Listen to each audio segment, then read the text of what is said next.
Olá, seja bem-vindo, seja bem-vinda à teleaula 4 da disciplina de Patrimônio, Museus e Arquivos. Como você pode ver aqui na tela, o tema da aula de hoje é Arquivos e Acervos. Eu sou a professora Érica, para quem não se lembra, graduada e mestre em História Social pela Universidade Estadual de Londrina. Essa disciplina trata sobre o patrimônio histórico, sobre os museus e os acervos dos museus, sobre o processo de musealização dos objetos, mas também sobre os arquivos e seus respectivos acervos. E no decorrer dessa disciplina, eu coloquei muito para você sobre a questão da memória e da identidade, que o processo de patrimonialização de um material, de um bem cultural de natureza material ou imaterial, envolve aí a seleção de memórias, ou seja, quais memórias serão exaltadas, preservadas por meio da patrimonialização daquele bem e quais memórias serão esquecidas, quais identidades serão representadas por meio daquele patrimônio e quais identidades não serão representadas. Então, nós precisamos sempre ter um olhar mais crítico, mais reflexivo e menos ingênuo a respeito do processo de patrimonialização, assim como a respeito do processo de musealização, e também em relação à constituição dos arquivos, porque quando nós falamos de arquivos e seus respectivos acervos, nós temos que levar em consideração que o arquivo ele é composto por documentos. Alguns documentos são escritos, outros são orais, outros audiovisuais, mas por que alguns documentos eles são permanentemente conservados e outros, no decorrer do processo, acabam sendo descartados? Então, essa é uma questão que a gente vai pensar hoje, Assim como quando nós pensamos sobre o patrimônio cultural, sobre os museus e seus acervos, nós pensamos sobre a questão da memória e da identidade. Ao abordar sobre arquivos e seus acervos, eu também vou fazer referência à memória e à identidade. Ou seja, quando determinados documentos são preservados permanentemente, são digitalizados, são disponibilizados para consulta, esses documentos dizem respeito a uma determinada memória, dizem respeito a uma determinada identidade, mas há aqueles documentos que foram ocultados ou foram descartados, e por que então alguns são conservados e outros não, Então isso é para você entender que também, quando nós abordamos sobre arquivos e seus acervos, nós também estamos falando aí de uma questão de seleção de memórias. Vamos contextualizar a aula de hoje para que você compreenda melhor o que será abordado. Na tela você tem o que são arquivos e quais são suas características. Como se constituem os acervos dos arquivos? Qual a importância dos arquivos e dos acervos para a produção do conhecimento histórico? Veja que eu coloquei para você 3 questões e ao final dessa aula é importante que você saiba respondê-las. Nós temos que entender que existem diferentes tipos de arquivos. Nós temos os arquivos públicos e os arquivos privados, mas esses arquivos também têm acervos muito particulares. Então, nós temos arquivos compostos por um acervo de história oral, nós temos arquivos compostos por material audiovisual, nós temos arquivos compostos apenas por documentos escritos. Então, de acordo com o acervo desse arquivo, é que vai se dar as características, as particularidades deste arquivo e até mesmo a forma como ele é organizado, como ele é disponibilizado para consulta. Os arquivos possuem documentos que podem ser acessados, pesquisados, analisados e problematizados pelo profissional da área de história, mas também por outros pesquisadores, como, por exemplo, por um advogado, por um economista e tantos outros profissionais.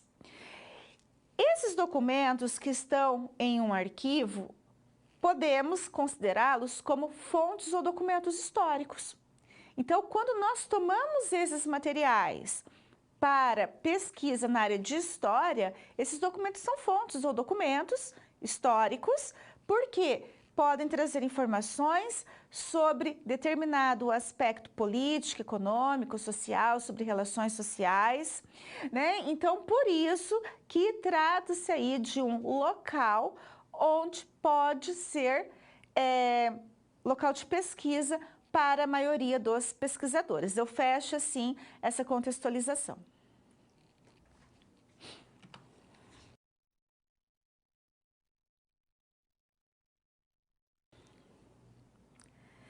Os arquivos e sua importância para a história. Nesse bloco vamos refletir sobre o que são os arquivos e qual sua relevância para a história, para o historiador e também para demais pesquisadores. Na tela seguinte, nós vamos começar a pensar, né, sobre a definição de arquivo. O que são arquivos? O arquivo compõe-se da reunião de documentos acumulados naturalmente pela instituição produtora e recebedora dos mesmos. Os arquivos não são constituídos por meio de compra ou permuta. Então, os documentos que estão naquele arquivo, eles não foram comprados ou houve uma permuta com um outro arquivo. Aqueles documentos foram produzidos no decorrer da atividade administrativa de um determinado órgão.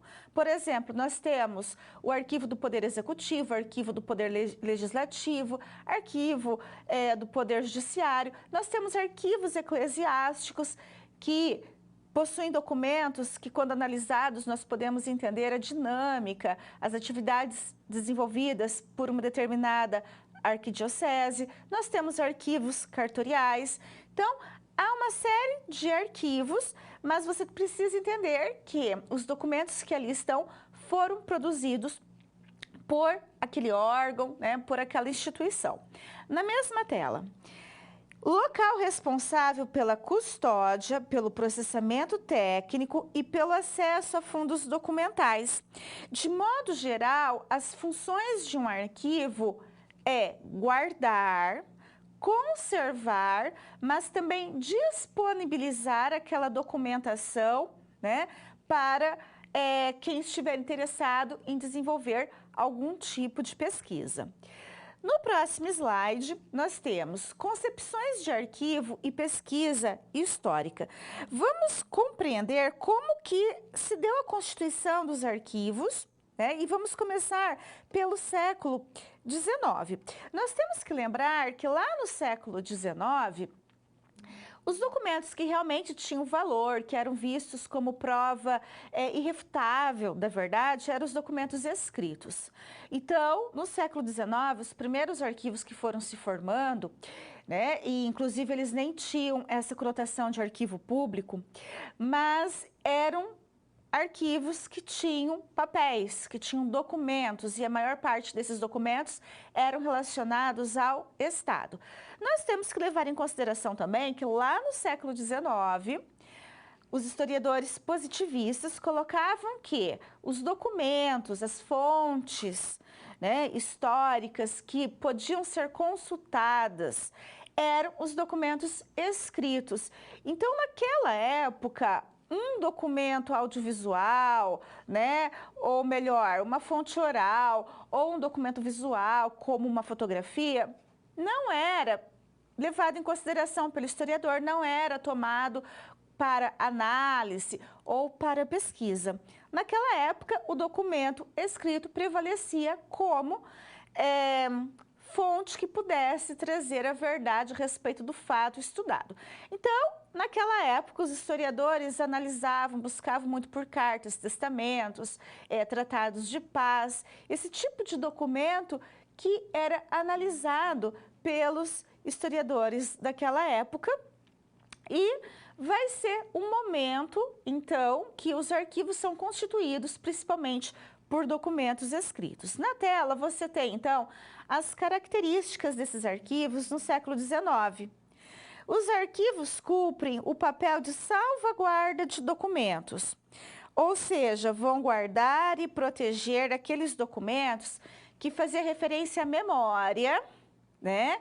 E que servissem para consolidar o Estado Nacional, ou seja, a memória de uma nação, aqueles fatos, aqueles episódios marcantes, acontecimentos marcantes para a história, né, de um Estado Nacional.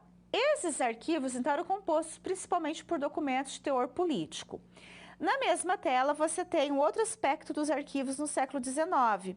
Eram arquivos de serviços estatais, ou seja, eram lugares onde o Estado depositava os documentos.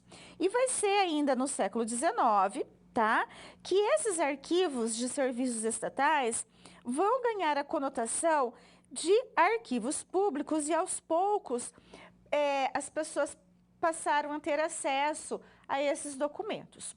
Os arquivos que existiam naquela época, né, eram arquivos, então, em que as pessoas pesquisavam, procuravam, principalmente, por documentos que trouxessem informações administrativas sobre o Estado. Voltando na tela, você tem o documento escrito fundamenta o discurso historiográfico, ou seja, lá no século XIX, os historiadores eles estavam mais preocupados em fazer a seleção, fazer a crítica, fazer a classificação dos documentos, né? Eles não estavam preocupados em problematizar, indagar aqueles documentos e verificar se realmente aquelas informações deveriam ser levadas em consideração ou deviam ser confrontados com outros tipos de documento. Então, o documento escrito não era refutado, não era questionado, ele era visto como prova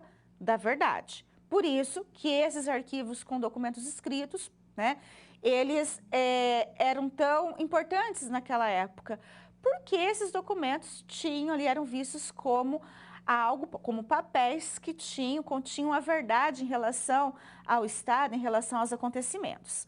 Na tela seguinte, nós vamos ter uma mudança no século XX. No século XX, nós temos historiadores da Escola dos Análises, como Marc Bloch, Lucien Febvre, e eles vão defender a ampliação do conceito de documento. Ou seja, no século XX, não é apenas o documento escrito que será considerado pelos historiadores para fazer uma pesquisa sobre algo, alguém ou sobre uma nação, né?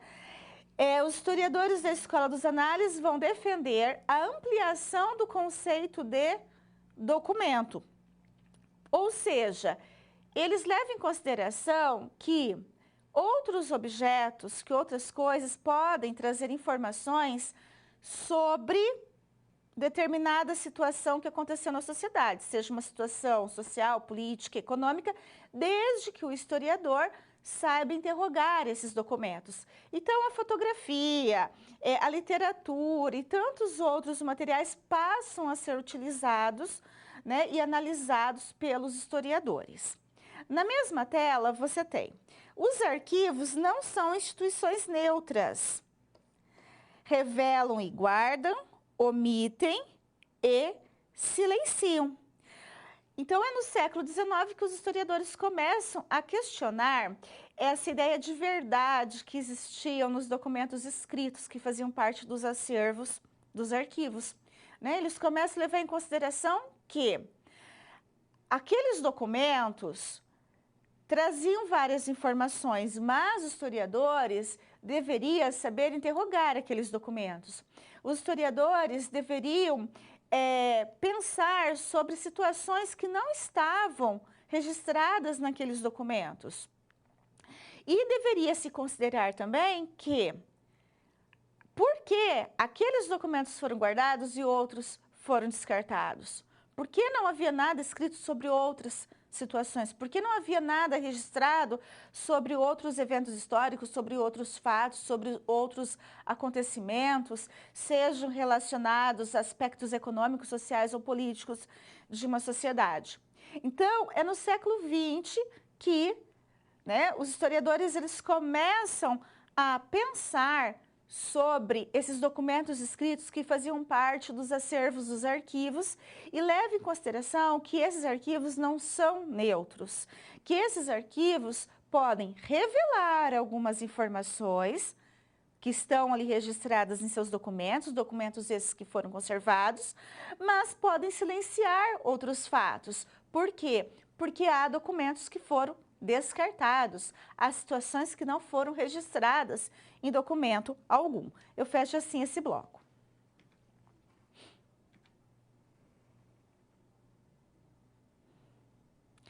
Arquivos públicos e arquivos privados no Brasil. Vamos entender como se constituíram os arquivos públicos e os arquivos privados no Brasil. Na tela seguinte, você tem os arquivos públicos, eles começam a se formar no Brasil lá no período colonial, quando nem sequer fazia-se uso desse termo arquivo público, já que no período colonial utilizava-se o termo arquivos de serviço. Esses arquivos de serviço existiam lá em Portugal. Então, lá em Portugal existiam arquivos privados com documentos referentes à administração do Brasil. E no Brasil havia um arquivo de serviço no Rio de Janeiro.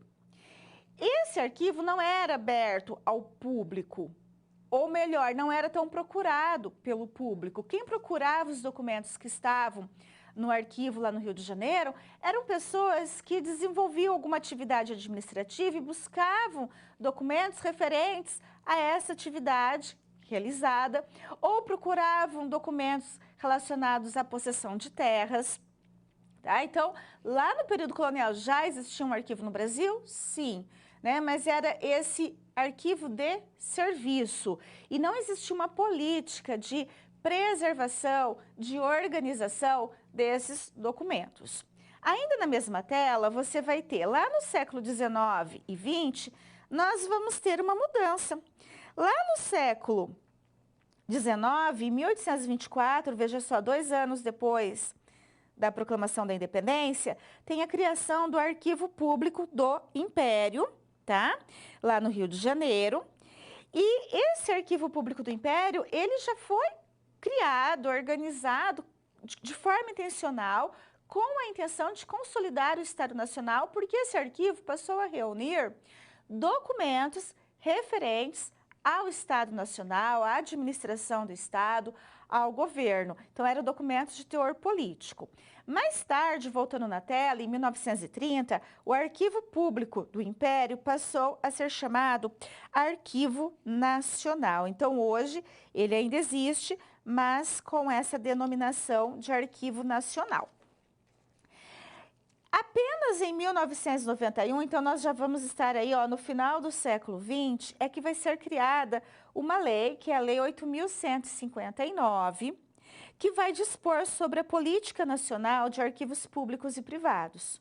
O artigo 7º dessa lei dispõe sobre os arquivos públicos. Então, de acordo com esse artigo, os arquivos públicos são os conjuntos de documentos produzidos e recebidos no exercício de suas atividades por órgãos públicos. Esses órgãos públicos são de âmbito federal, estadual, Distrito Federal, municipal, em decorrência de suas funções administrativas, legislativas e judiciária, tá?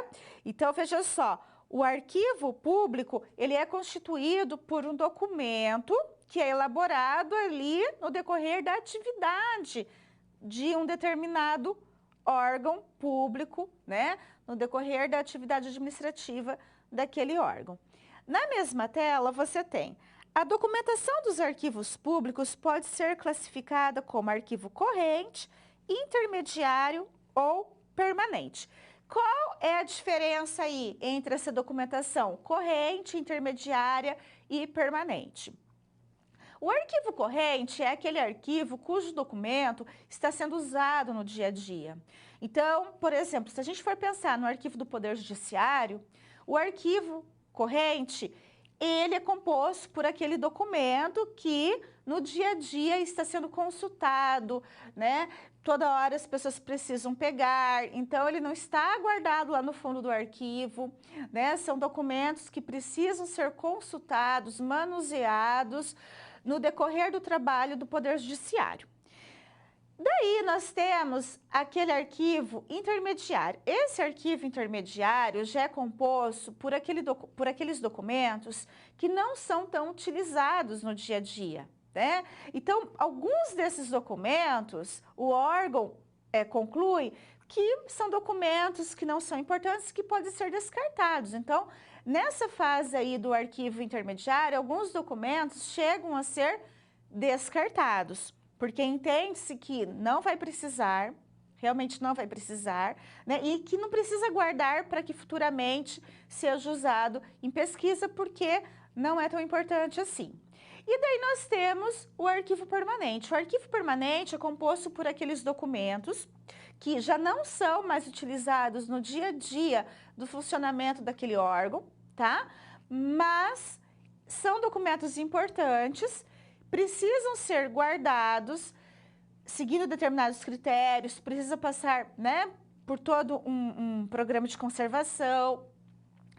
E esse arquivo permanente, muitas vezes recebe a visita de pesquisadores que buscam alguma informação naqueles documentos que ali estão. Voltando para a tela, nós temos ainda os arquivos privados, que também são respaldados pela mesma lei, que é a Lei 8.159, de 1991, em que no artigo 11 é colocado: consideram-se arquivos privados os conjuntos de documentos produzidos ou recebidos por pessoas físicas ou jurídicas em decorrência de suas atividades. Veja só. Esses arquivos privados são diferentes dos arquivos públicos, porque eles foram constituídos por uma pessoa, por uma família ou por uma instituição, tá? Então, eles são diferentes do arquivo público, porque no arquivo público aqueles documentos são produzidos no decorrer da atividade daquele órgão público. O arquivo privado não, ele vai pertencer a uma pessoa, família ou instituição. Geralmente, no Brasil, eles ficam em segundo plano, carece de uma política de preservação desses arquivos. E voltando na tela, você ainda tem. São de interesse social e público? Sim. Por quê? Porque também possuem documentos importantes para a história, tá? Então, geralmente, esses arquivos são compostos por um acervo que traz informações importantes sobre a história de uma pessoa, sobre as atividades realizadas por essa pessoa, sobre a história de um determinado local. Mas, infelizmente, no Brasil, inexistem procedimentos para a conservação desses arquivos privados. Então, muitas vezes, a pessoa que constituiu, que formou aquele arquivo privado, ou a família, ou uma instituição, acaba doando esse material, esse acervo para um arquivo público, o que é muito interessante, porque no arquivo público, esse material, ele vai ser contemplado por uma política de preservação. Ali tem profissionais com conhecimento para trabalhar com esses materiais, para conservar esses materiais, para organizar e disponibilizar para que o público possa pesquisar, ler, conhecer, né? Então, é interessante quando esses arquivos privados são doados para os arquivos públicos, ok? No próximo slide, nós vamos para o próximo bloco. Vamos lá.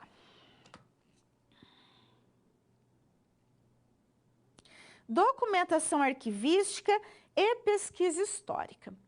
Os arquivos são compostos por uma série de documentos que fazem parte de seu acervo e como nós podemos, né, fazer uma pesquisa histórica a partir do acervo de um arquivo. Claro que a gente tem que levar em consideração o tema que nós estamos pesquisando, né? Identificar qual arquivo possui um acervo que, se eu analisar, que se eu pesquisar, eu posso extrair informações a respeito do tema que eu estou estudando.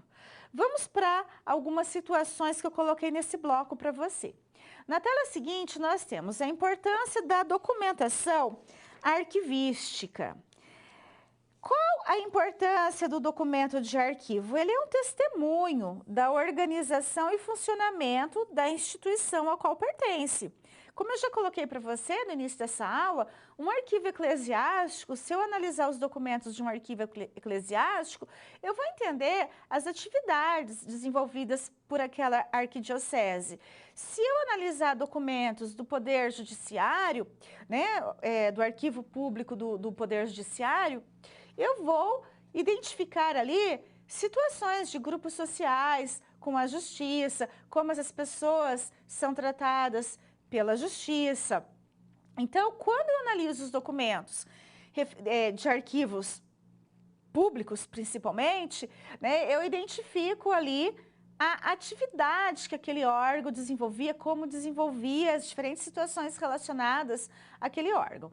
Dando continuidade, pode fornecer informações sobre pessoas, coisas ou fenômenos. Ou seja, por meio dos documentos que estão em um arquivo, eu posso identificar situações referentes a relações sociais, a aspectos econômicos ou políticos. É claro que um único documento não vai me fornecer todas as informações que eu preciso analisar um conjunto de documentos.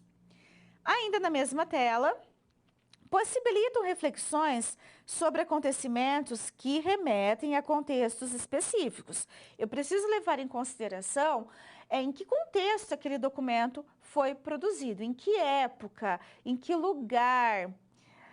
Muitas vezes, dependendo da época que a gente vai estudar, dependendo da época que o documento foi produzido, até os termos utilizados, né, da língua portuguesa naquela época eram outros.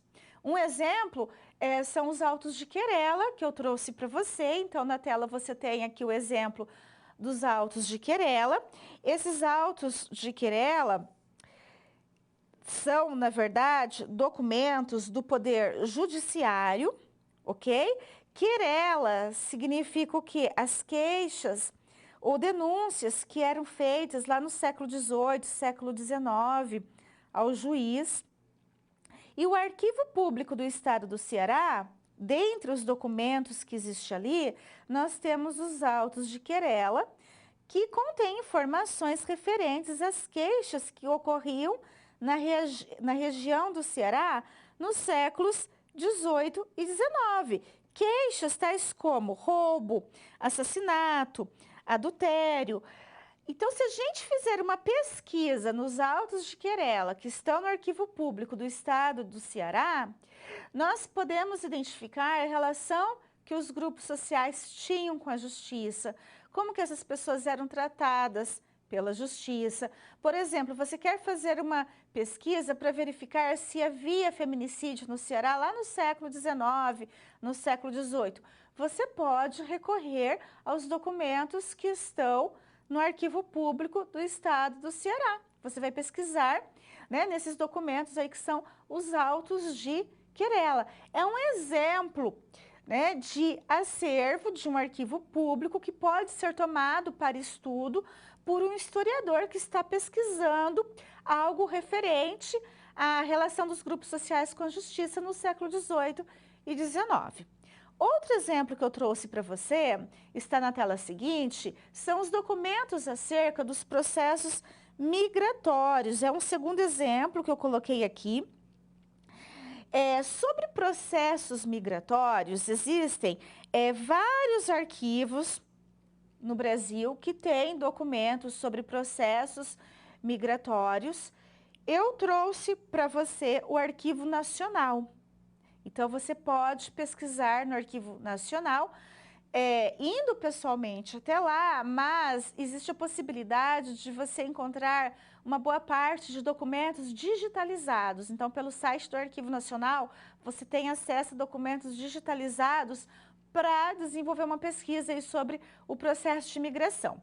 Voltando na tela, o Arquivo Nacional, então, do Rio de Janeiro, contém conjuntos documentais do século XIX, principalmente entre 1819 e 1890, como os provenientes da Inspetoria Geral de Terras e Colonização e da Polícia da Corte. O Arquivo Nacional tem vários portais, mas um desses portais é o MAPA, que significa Memória da Administração Pública Brasileira. Por meio desse portal, você consegue acessar informações sobre a Inspetoria Geral de Terras, tá? E Colonização e da Polícia da Corte. E aí você encontra vários documentos digitalizados, onde você consegue informações sobre os imigrantes que entraram no Brasil nesse período, para quais províncias esses imigrantes se dirigiram, a quantidade de imigrantes por províncias. Então, é um exemplo de como o historiador pode fazer uso do arquivo e de seus respectivos acervos para obter informações sobre determinado aspecto histórico que ele esteja estudando. Eu fecho assim esse bloco. Na sequência, nós temos uma situação problema e o tema que eu coloquei para você é arquivos privados e produção do conhecimento histórico. Veja essa SP. O arquivo pessoal do ex-governador de Minas Gerais, Israel Pinheiro da Silva, foi doado para o Arquivo Público Mineiro. O arquivo é composto por correspondências, fotografias, documentos cartográficos, recortes de jornais e homenagens. Isso tudo pode ser fonte de pesquisa. É fonte, é documento histórico que pode ser utilizado pelo historiador para conhecer aspectos referentes à administração do Israel Pinheiro da Silva enquanto ele foi governador de Minas Gerais. Esse fato de da família doar o arquivo privado para o arquivo público é um aspecto bastante positivo, porque no arquivo público esses documentos vão ser devidamente conservados e disponibilizados também para pesquisa. Na tela seguinte, vamos problematizar. Qual a importância da doação de um arquivo privado para um arquivo público? Como esse material pode ser fonte de pesquisa para um historiador? Então, veja só, no arquivo público, os documentos são salvaguardados e disponibilizados para o público. Os arquivos privados, infelizmente, né, a família, muitas vezes, ela carece de informações de um profissional especialista ou até mesmo de recursos financeiros para manter aquele arquivo e disponibilizar ele para consulta pública. Então, o ideal é que, nesse caso, seja doado para o arquivo público, onde há os profissionais experientes na lida com esses documentos, na conservação, na manutenção. Esses documentos precisam ficar em lugares devidamente climatizados, em espaços adequados, né, para que o público possa consultar, para que os pesquisadores possam consultar. Inclusive, no Brasil, é muito comum a gente se deparar com situações em que a pessoa ela tem um arquivo privado, ou a família tem um arquivo privado. Muitas vezes ela demora para tomar essa atitude de fazer a doação para um arquivo público, às vezes até por falta de conhecimento, e acaba se perdendo esse arquivo em alguma situação, né? Então, pode acontecer uma enchente, pode acontecer um incêndio, ou por desconhecimento, os membros da família acabam separando esses documentos, o que não é interessante. É interessante que esses materiais estejam todos juntos, porque um complementa a informação do outro, né? Então, muitas vezes a família acaba separando esse material. Né? A pessoa falece, os filhos resolvem, eu vou ficar com essa parte, o outro eu vou ficar com essa parte, eu quero levar isso para mim. Ou seja, o arquivo, ele deixa de existir. Então, o interessante e o mais indicado é que seja doado para o arquivo público. Voltando na tela, A documentação pode revelar a diversidade de situações em que se acumula e produz tais documentos. No caso desse arquivo privado do ex-governador de Minas Gerais, os documentos são referentes principalmente à administração pública, tá? Não são documentos referentes à vida pessoal dele, são poucos documentos referentes à vida pessoal. A maior parte dos documentos são referentes à administração pública. Mas o interessante é que dá para fazer uma investigação, um estudo, um bom trabalho de pesquisa por meio desses documentos, porque a gente pode analisar para quais áreas foram destinados determinados recursos, quais obras foram realizadas, por que o ex-governador optou por investir em tais obras e não em outras. São questões que a gente pode pensar, problematizar por meio desse arquivo. Na mesma tela você tem. É importante que o historiador perceba os limites dos arquivos privados. Em que sentido? Ora, por que esse arquivo tem tantas informações sobre determinado aspecto, sobre determinadas obras feitas durante o governo e não tem informações sobre outro aspecto, sobre outras medidas que também foram adotadas durante o governo, né? Então, precisa se pensar também nesses limites. O arquivo privado, assim como o arquivo público, né, também tem seus limites. Assim como o arquivo público, a gente vai ver que determinados documentos são guardados e conservados e outros podem até ser descartados naquela fase do arquivo intermediário. No arquivo privado, a gente também vai se deparar com alguns limites, porque a pessoa que constituiu, que formou esse arquivo, se preocupou tanto em guardar documentos que revelam determinadas situações e sobre outras situações não tem nenhum documento, fez questão de omitir. Então, são questões que podem ser pensadas. Eu fecho assim essa situação problema.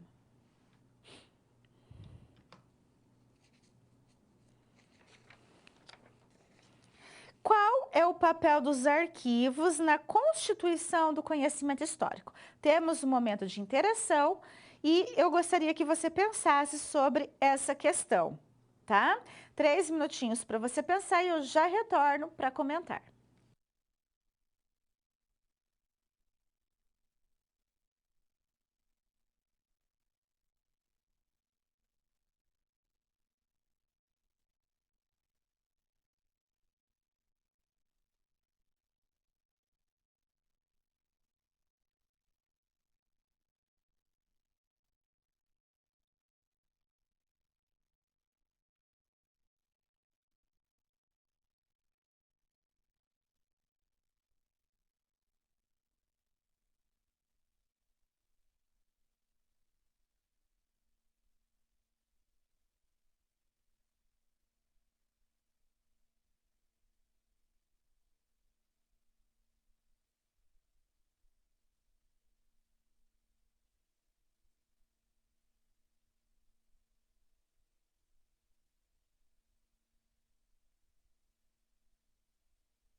Então, qual é o papel dos arquivos na constituição do conhecimento histórico? Os arquivos se tornam locais de pesquisa, né, para o historiador, para o profissional da área de história, que irá se debruçar sobre determinado tema, que pretende fazer pesquisa sobre determinado tema. Então, nesses arquivos, nós podemos encontrar, né, documentos, e eu não digo apenas documentos escritos, eu dei o exemplo do Auto de Querela, tá? Eu dei o exemplo do Arquivo Nacional, mas nós temos arquivos que nós encontramos, por exemplo, documentos orais, história oral, né? Documentos audiovisuais. Então, e nesses arquivos nós encontramos documentos históricos que podem ser analisados pelos profissionais da área de história para o estudo sobre determinado tema, para obter informações sobre determinado tema. O que é importante lembrar é que o profissional da área de história deve sempre levar em consideração o contexto em que esses documentos foram produzidos, a época, o lugar, né? Como que o contexto, como que as questões políticas, econômicas, sociais e culturais daquela época influenciaram na elaboração desses documentos. E é importante ainda que o profissional da área de história saiba problematizar esse documento. Não deve tomar esse documento como algo verdadeiro, né? Deve refutar, deve questionar, deve problematizar, levantar hipóteses e até mesmo confrontar esses documentos com outros documentos, com outros tipos de documentos que também permitem obter informações sobre o que está sendo investigado, pesquisado naquele momento. Eu fecho assim essa interação.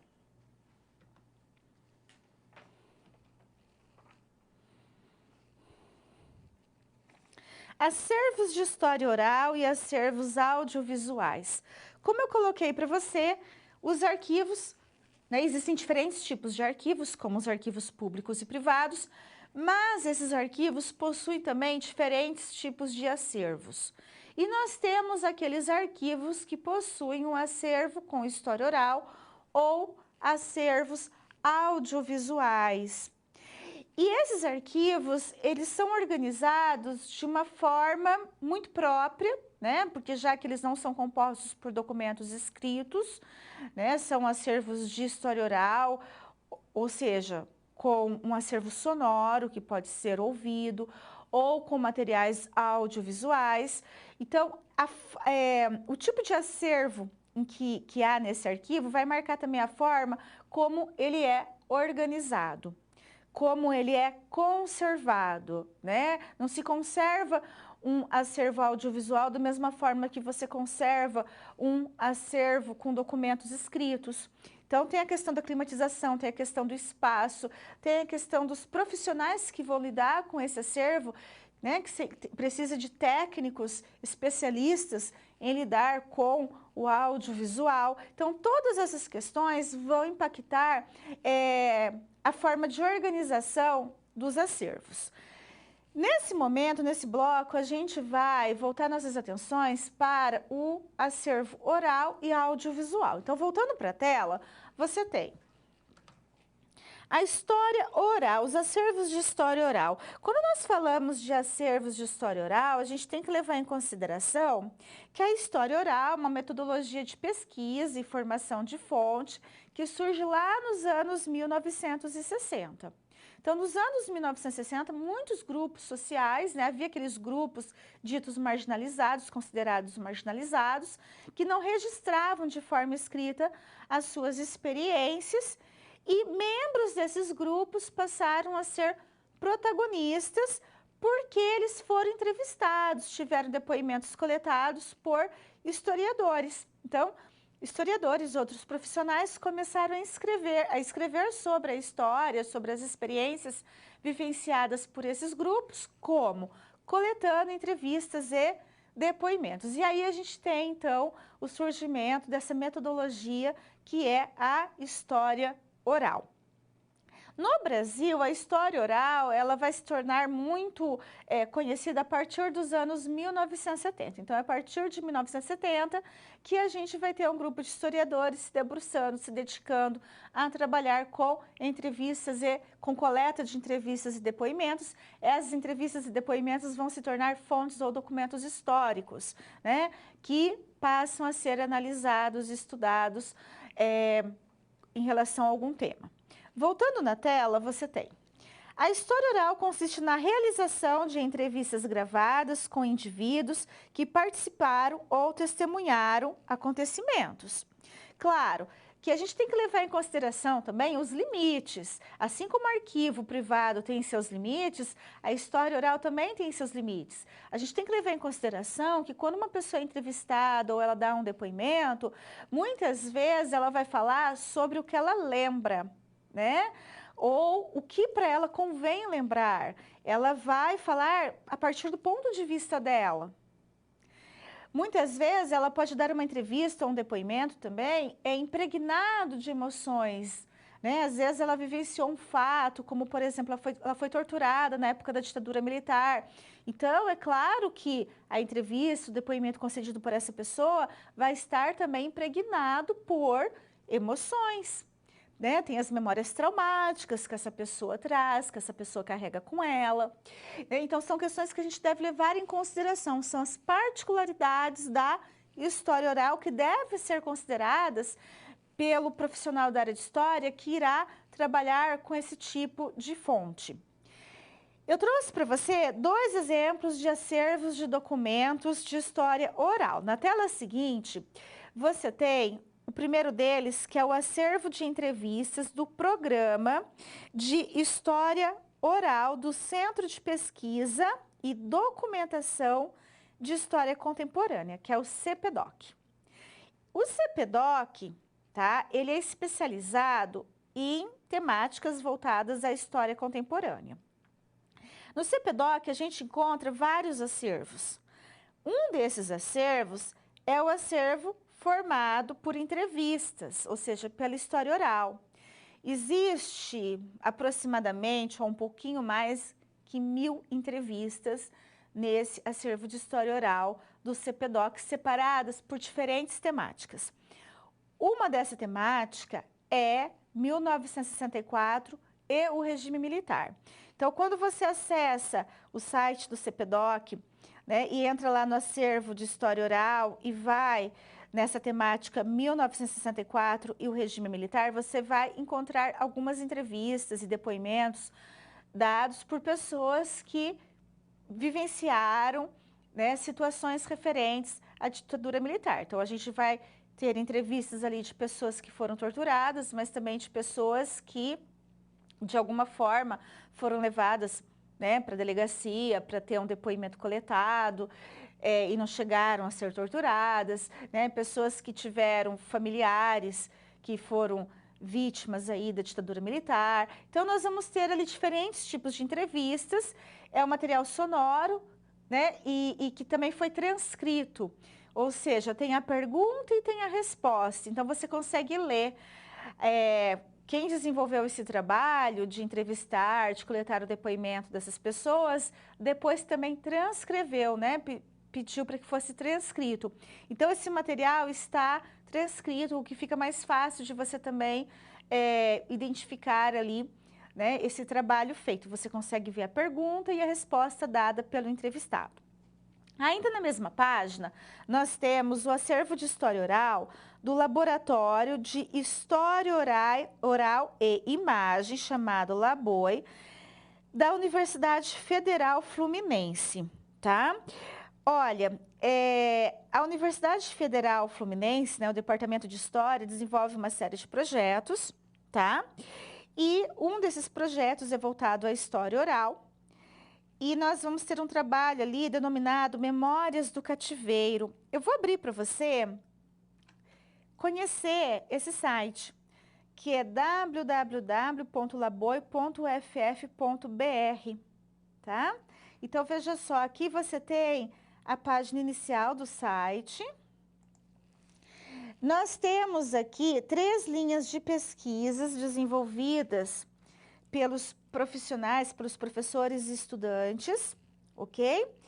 Nessa linha de pesquisa chamada Memória, Áfricas, Escravidão, quando a gente entra nela, tem toda uma explicação sobre esse projeto direcionado, né, para pesquisas sobre memória, Áfricas, escravidão, ok? Tem toda uma explicação aqui. Daí, quando você vai em acervo, clica, ó, história oral, é um acervo só com história oral.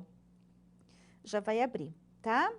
Ó, tem toda uma explicação sobre o que é história oral e tem os projetos desenvolvidos, que é o Memórias do Cativeiro, Jongos, Calongos e Folias, Música Negra, Memória e Poesia.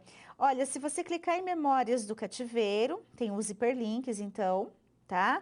Nós vamos ter toda uma explicação sobre esse trabalho, que é um trabalho que foi feito para coletar entrevistas, depoimentos de pessoas que viveram e que trabalharam nas lavouras cafeeiras do Rio de Janeiro, São Paulo não, Rio de Janeiro, Espírito Santo e Minas Gerais, tá? São Paulo eu não tenho certeza, não, São Paulo também, tá? Então, pessoas que trabalharam nessas lavouras cafeeiras, e aqui a gente consegue, ó, outro hiperlink, a gente chega aos depoimentos dessas pessoas. Tá? Então, aqui tem as pessoas entrevistadas, ó, são várias pessoas, tá? Aqui tem o nome do entrevistador, o tempo da entrevista. Você clica em cima do nome da pessoa entrevistada, você consegue ouvir, então, são arquivos sonoros, você pode ouvir, então, o depoimento, né, que essa pessoa concede para os estudantes e professores lá da universidade, né? Então, isso é para você ver que esses arquivos, eles podem ser acessados, né? E eu de uma forma muito fácil, eu coloquei o Laboi aqui porque não precisa de login, não precisa de senha, você pode acessar também, tá? E é um tipo de material que você pode acessar até com alunos da educação básica, dependendo do tema que você vai trabalhar, você pode levar eles para um laboratório de informática, por exemplo, quando a escola dispor desse espaço, né?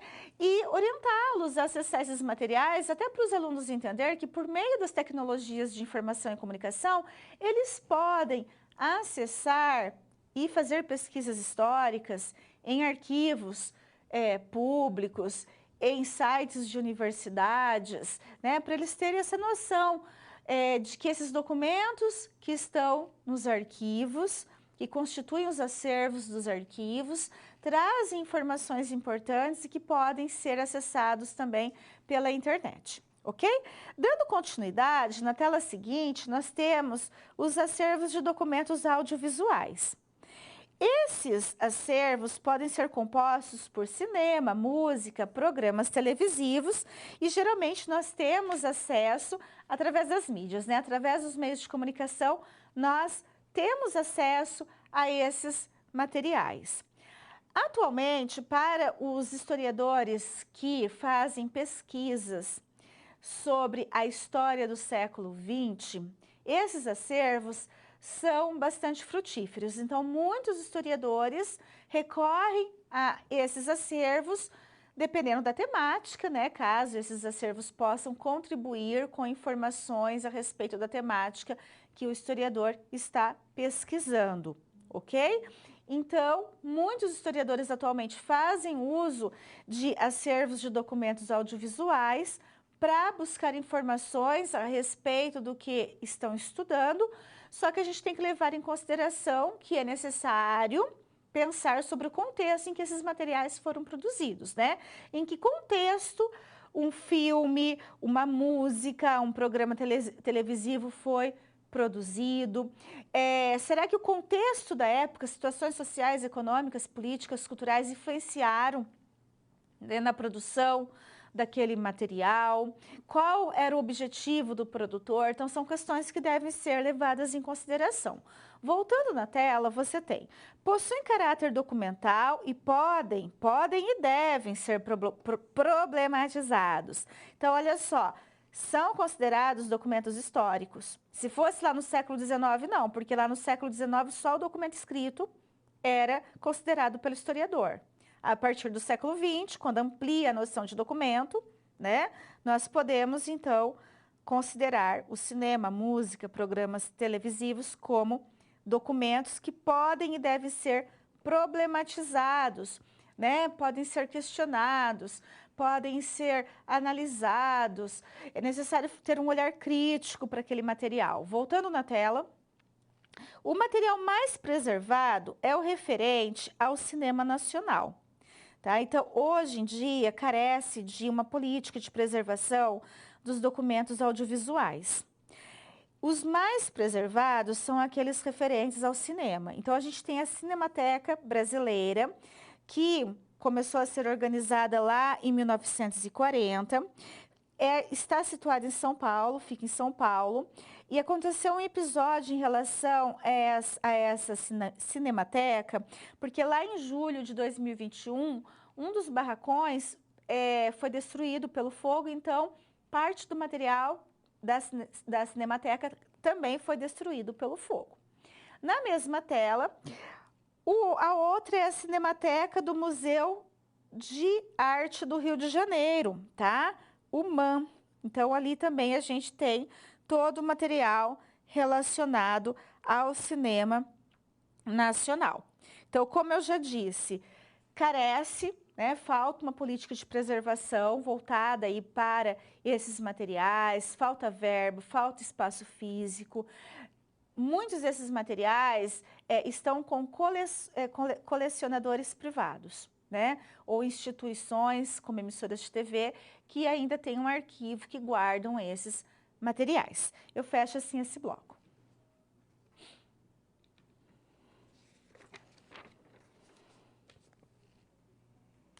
Centros de documentação.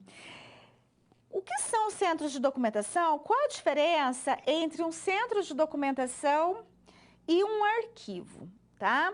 Então, vamos lá, vamos entender. Na tela seguinte, você tem o que são os centros de documentação? Instituição ou serviço responsável pela centralização de documentos e disseminação de informações, ok? As atribuições de um centro de documentação são basicamente muito parecidas com as atribuições de um arquivo. O centro de documentação e o arquivo guardam, conservam e também disponibilizam para consulta os materiais. Ocorre que no centro de documentação nós encontramos materiais de diferentes espécies. Então, geralmente, esses centros de documentação são especializados em um determinado assunto, como, por exemplo, o CPDOC, que é especializado em história contemporânea, tá? Então, os centros de documentação são especializados em um determinado assunto, mas eles reúnem ali documentos de diferentes espécies sobre aquele assunto. Então, desde uma fotografia ou um documento de história oral ou um documento escrito, eles reúnem esses materiais que diz respeito àquele assunto. E os materiais, os documentos que estão em um centro de documentação, né, geralmente chegam ali por meio da doação, da compra ou permuta, tá? Então, é dessa forma que se constitui um centro de documentação. Voltando para a tela. Como surgem os centros de documentação? Os centros de documentação começam, né, no Brasil lá nos anos 1970. Por quê? Porque lá na década de 1960 já havia um interesse na história mais recente do Brasil. Ou seja, aquela história relacionada ao Brasil República, por exemplo. E as instituições arquivísticas apresentavam limites. Na década de 1960, vieram para o Brasil vários pesquisadores estrangeiros interessados na história mais recente do Brasil contemporâneo, naquela época, que era a história do Brasil ali do início do século XX, meados do século XX, mas também interessados na história contemporânea da América Latina. E esses pesquisadores estrangeiros se depararam com algumas dificuldades para encontrar, acessar documentos a respeito de algumas temáticas. Então, são esses pesquisadores estrangeiros que vão propor aí, junto com os historiadores brasileiros, a organização dos centros de documentação que vão surgir a partir dos anos 1970. Voltando na tela, você tem, a partir de 1970, surgem os centros de documentação com o objetivo de preservar os documentos contemporâneos, principalmente os privados. Então, os centros de documentação vão reunir diferentes documentos referentes a um determinado tema e vão conseguir muitos documentos por meio de doações de famílias e pessoas. Na tela seguinte, outros objetivos. Também era objetivo e é objetivo dos centros de documentação sistematizar as informações na área de ciências sociais, tornando-as acessíveis ao pesquisador. Então, o objetivo era reunir, né, informações referentes à população, referente à cultura, referente a relações sociais, referente à economia, ou seja, referente a diversos aspectos da sociedade, tá? Então, foram sendo criados os centros de documentação de acordo com temas específicos, facilitando ao pesquisador. Então, o pesquisador que quer hoje pesquisar sobre a história contemporânea do Brasil, ele tem como referência o CPDOC, porque ali reúne-se muita informação sobre muitos documentos sobre a história contemporânea do Brasil. Mas, assim como o CPDOC, existem outros centros de documentação no Brasil.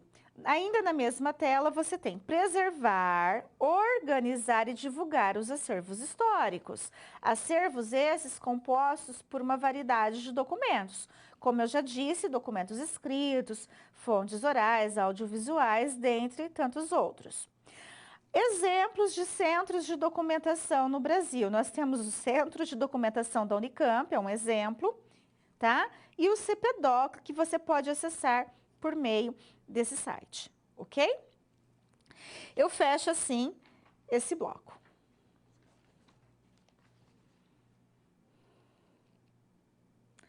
Arquivos e desafios contemporâneos. Quais são os principais desafios atualmente para organizar, para manter e também para acessar os documentos dos arquivos? Quando nós falamos nesses desafios, logo a gente vai pensar as verbas. Claro que a verba para se manter os arquivos públicos atualmente, os centros de documentação, é um fator aí, é um grande desafio. Seria necessário a destinação de mais verbas. A mão de obra especializada também é um outro fator, porque é necessário pessoas com formação específica para trabalhar nesses arquivos e centros de documentação. E também o espaço físico. A gente tem que pensar que o espaço físico é um outro desafio, um espaço físico adequado, né? Não pode ter goteira, não pode ter perigo de incêndio e tantos outros fatores. Devidamente climatizado, são questões aí desafiantes. Mas nós temos outros desafios também. Conforme você pode ver aqui na tela, um dos desafios enfrentados pelas instituições de salvaguarda, ou seja, pelos arquivos e centros de documentação, são esses que eu coloco aqui para você, ó. É importante que um arquivo histórico possibilite a representatividade de diversas memórias. É um desafio. Será que um arquivo consegue ter ali nos seus documentos, documentos que representam as diferentes memórias e identidades existentes na sociedade? Não. Conforme eu já coloquei para você nessa aula, né, o arquivo tem a situação de exclusão de documentos. Alguns documentos chegam a ser excluídos, né, descartados, enquanto outros são conservados. Então, não representa também todas as memórias e identidades. Voltando na mesma tela. É fundamental que as instituições arquivísticas arrecadem e aceitem diversos tipos de documentos. Isso é fundamental. É fundamental que o arquivo público receba, aceite as doações provenientes de um arquivo privado, quando uma família, uma pessoa quer doar o arquivo privado para o arquivo público, tá? Mas é importante também que tanto os arquivos como os centros de documentação, né, aceitem doações de diferentes grupos sociais, né, de documentos, objetos, de materiais audiovisuais, fontes orais, que estejam relacionadas à memória e identidade daquele grupo. Na próxima tela, você tem outras dificuldades enfrentadas por essas instituições, pelos arquivos. É a comunicação com o público que o frequenta. Por que essa comunicação é tão difícil? Muitas vezes uma pessoa chega em um arquivo, mas ela não sabe muito bem o que ela está procurando naquele arquivo. Então, antes de você se dirigir a um arquivo para fazer uma pesquisa, você deve ter muito claro em sua mente qual é o tema que você está estudando. Você está pesquisando sobre o quê? Quais os arquivos no Brasil, e essa pesquisa você pode fazer pela internet, quais são os arquivos que têm documentos que podem trazer informações sobre o que você está pesquisando? Você fez uma relação desses arquivos? Então, você vai começar uma busca, uma pesquisa nesses arquivos, seja online ou fisicamente, pessoalmente. Ao chegar no arquivo, é importante conversar com o funcionário, se apresentar, explicar o que você está pesquisando, o que você está buscando naquele arquivo e pedir informação sobre a organização do arquivo, porque cada arquivo se organiza de uma forma. Então, o funcionário ele vai explicar como o arquivo está organizado e você vai fazer uma busca ali, né, em um computador ou em um fichário, em um guia, né, para identificar os documentos, o conjunto de documentos que você pode pesquisar e que traga informações sobre o que você está buscando, né? Então, veja que são alguns procedimentos que quando a pessoa adota, facilita, né? Facilita o trabalho dela naquele arquivo, tá? Então, isso é um aspecto bastante interessante. Na mesma tela, a gente tem utilização dos arquivos e centros de documentação em seus acervos de forma limitada em sala de aula. Essa é uma outra dificuldade. Por quê? Muitas vezes por falta de conhecimento, né? Então, o profissional da área da educação básica, que trabalha lá nos anos finais do ensino fundamental ou no ensino médio, poderia talvez fazer um trabalho de pesquisa com os estudantes, acessando, né, o portal lá do CPDOC, que traz documentos digitalizados sobre a migração no Brasil no século XIX. Mas muitas vezes não desenvolve essa atividade por falta de conhecimento, né, de que lá no CPDOC tem documentos disponibilizados online, que você pode fazer essa busca online com os alunos lá da sua própria escola. Então, essa é uma outra questão. É muito importante que os profissionais da educação básica, né, tenham ciência da existência desses arquivos e como que os profissionais da área de história não é só apenas aquele profissional que trabalha apenas com a pesquisa. O professor da educação básica também pode desenvolver atividades com os alunos, fazendo pesquisas online nesses arquivos e centros de documentação, né? E geralmente eles não disponibilizam todo o material que eles têm de forma digitalizada, online, mas pelo menos uma parte sempre é disponibilizada, ok? Eu fecho assim esse bloco. Temos aqui mais uma situação problema, que é o acervo da Comissão Nacional da Verdade. A Comissão da Verdade fez emergir documentos e depoimentos de pessoas que vivenciaram a ditadura militar no Brasil, trazendo à tona episódios até então desconhecidos. Ou seja, a Comissão da Verdade trabalhou, né, com entrevistas e depoimentos, e muitas vezes o que essas pessoas entrevistadas relataram não estava registrado em nenhum documento escrito. Então, veja a importância da história oral para ter acesso a determinadas informações. Na tela seguinte, qual a importância dos depoimentos de pessoas que vivenciaram a ditadura no Brasil para a produção histórica? Veja só, a coleta de depoimentos e seu uso para a escrita da história foram fundamentais para saber mais sobre o cotidiano de cidadãos comuns e sua relação com o estado de exceção. Por meio dessas entrevistas e coleta de depoimentos que a Comissão da Verdade fez, né, eles conseguiram reunir informações dadas por cidadãos comuns, como, por exemplo, o alfaiate, o padeiro, né, o aluno da universidade, ou seja, pessoas que sofreram torturas, né, ali na época da ditadura militar, vão dar seus depoimentos e vão explicar, né, em qual contexto eles foram abordados, foram presos, por que foram torturados, o que eles cometeram, o que aconteceu.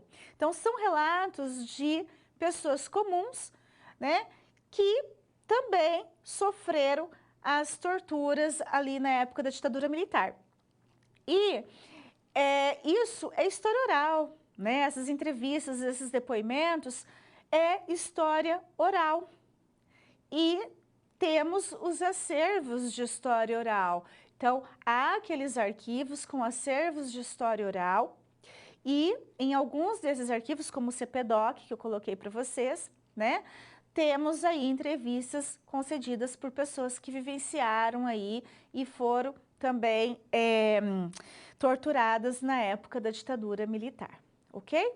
Então, essa situação problema foi para você refletir aí sobre a importância da história oral e dos acervos de história oral. Não é apenas os acervos com documentos escritos que são importantes. Nós também temos que valorizar e dar a devida atenção para os acervos de história oral. Eu fecho assim essa situação problema.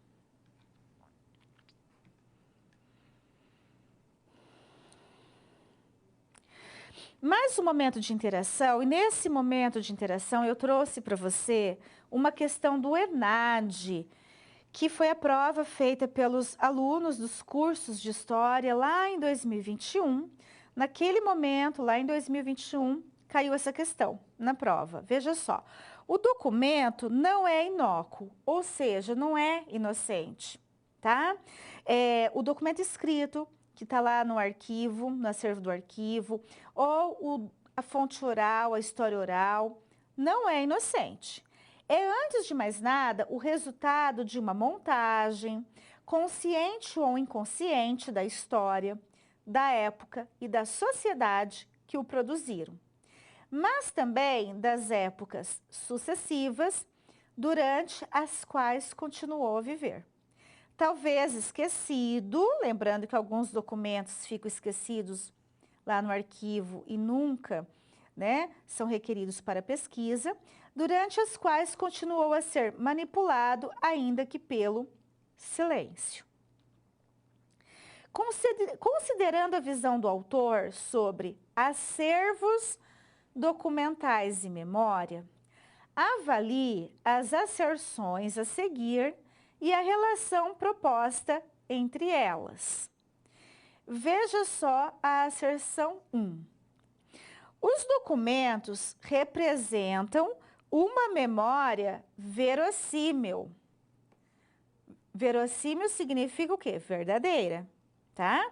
Dado que refletem a realidade do passado sem juízos de valor. Então, pensa bem sobre essa primeira asserção. Por quê? O documento é fruto das relações de poder que envolvem a memória, pois resulta de escolhas decorrentes de forças que operam no processo histórico. Por que alguns documentos escritos são conservados e outros descartados? Por que algumas informações são registradas e outras não são registradas? Então, são questões aí para você pensar. Pensando nessas duas asserções, nós temos as seguintes opções. A. As asserções 1 e 2 são proposições verdadeiras e a 2 é uma justificativa correta da 1. B. As asserções 1 e 2 são proposições verdadeiras, mas a 2 não é uma justificativa correta da 1. C. A asserção 1 é uma proposição verdadeira e a 2 é uma proposição falsa. D. A asserção 1 é uma proposição falsa e a 2 é uma proposição verdadeira. E E. As asserções 1 e 2 são proposições falsas. Você tem 1 minuto aí para enviar a sua resposta e eu já retorno para comentar.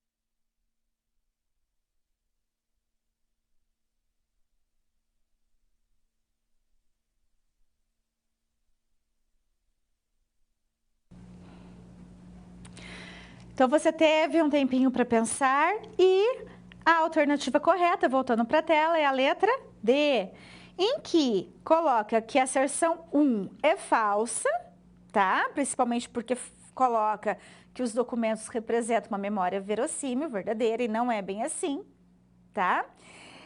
Os documentos, eles trazem informações, mas nós precisamos analisar, problematizar para saber se esses documentos trazem informações verdadeiras, né?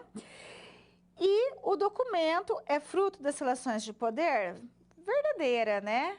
Porque esses documentos, quando são conservados, eles mostram que determinadas informações, determinadas memórias, determinadas identidades, né, são representadas por meio desses documentos em detrimento de outras, né, que não são representadas por meio desses documentos, tá? Então, a letra certa é a D. Vamos finalizar a aula com o nosso retomando ou recapitulando. Então, na aula de hoje, nós abordamos sobre a definição de arquivos, vimos que existem 2 tipos de arquivos, que são os arquivos públicos e privados, tá?